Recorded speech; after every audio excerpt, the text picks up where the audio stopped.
अॻिते वधंदे नज़र विझंदासीं मुख़्तसिर ख़बरुनि ते।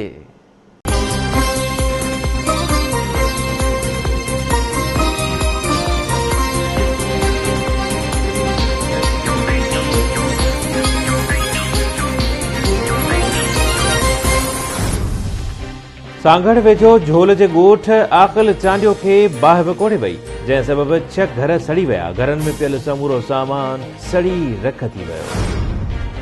गडाब वेझो पिपरी में बदअमनी ॿीहर कर खंयो आहे। ख़ानगी कारखाने में वेंदे पोरिहत जमील अहमद खां पाकिस्तान स्टील मिल्स पुल हेठां हथियारबंद मोटरसाइकिल फुर करे फरार थी विया।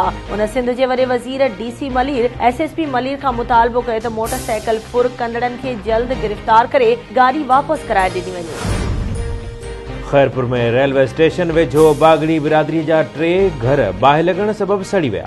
बाहि सबब खाधे पीते समेत समूरो सामान सड़ी वियो। बागड़ी बिरादरी जे माण्हुनि वसवारनि खां मदद जी अपील कई आहे। कोटडेजी वेझो कोट बंगलो में गंदे पाणीअ जे नाले तां ख़ासकली बिरादरी में झेड़ो थी पियो। कुहाड़ी लॻण सबब सुभान अली ज़ख़्मी थी पियो, खेसि इस्पताल मुंतकिल कयो वियो। खैरपुर जी शाह अब्दुल लतीफ यूनिवर्सिटीअ में 2 शागिर्द ग्रुपनि में झेड़ो लठियूं लॻण सबब सज्जाद उबैदुल्ला खमीसो सचल तस्लीम ऐं हनीफ ज़ख़्मी थी पिया। ज़ख़्मी इस्पताल मुंतकिल। मीरपुर माथेले में महीनो अॻु पुरस्कार नमूने फौत थियल शादीशुदा नारी जे वारसनि मर्द तोड़े औरतुनि शाहिद तनवीर कलवड़ माई जीवणी ऐं ॿियनि एहतजाज कंदे मीडिया खे ॿुधायो त न्याणी खे मुड़स आकिब कलवड़, सोरो सादिक कलवड़, ॾेर साबिक कलवड़, मामी अली मोहम्मद सां गॾिजी क़त्ल कयो आहे। इंसाफ़ कयो वञे। मेहर वेझो ॻोठ अलहरिनो जामरी में मामूली ॻाल्हि तां 2 धुरियुनि में झेड़ो गोली लॻण सबब मोहम्मद अली जामरी ज़ख़्मी गणती जोगी हालत हुअण सबब लाड़काने इस्पताल मुंतकिल। नौंदेरो में साधू देरो वेझो वण कटण वारी मशीन मां कटियल वण गुज़रंदड़ कार मथां किरी पियो। हादसे जे नतीजे में कार में सवार नौजवान इम्तियाज़ ब्रोही ज़ख़्मी थी पियो, खेसि इलाज लाइ चाणका इस्पताल जे इमरजेंसी वार्ड में मुंतकिल कयो वियो। मुबारकपुर में यूनियन काउंसिल इंतजामिया पारां गोला पाड़े, महर पाड़े, सूमरा पाड़े ऐं भुटा पाड़े समेत मुख़्तलिफ़ इलाइक़नि में गोश्त में ज़हर विझी करे कुतनि खे ॾिनो वियो, जंहिं जे नतीजे में केतिरा ई कुता मरी विया।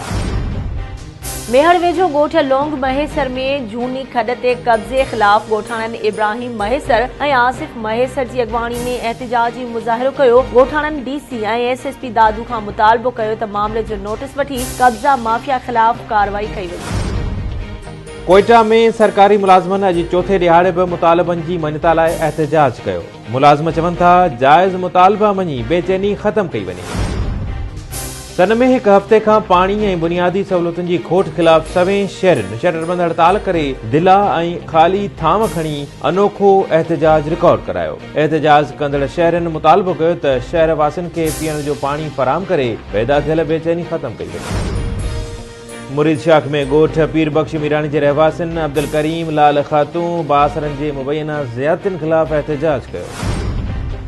न्यू सईदाबाद में मुख़्तलिफ़ तंज़ीम जे कारकुननि सिकंदर सहतो, रशीद ॾेथो ऐं ॿियनि जी अॻवाणी में ट्यूबवेल लॻाइण जी स्कीमुनि में गोबियूं करण ख़िलाफ़ एहतिजाज कयो। जाती में बासर तरफ़ां ज़मीन ते कब्ज़े ख़िलाफ़ मोहम्मद खान चालको, हुसैन चालको ऐं ॿियनि जी अॻवाणी में एहतिजाज कयो वियो।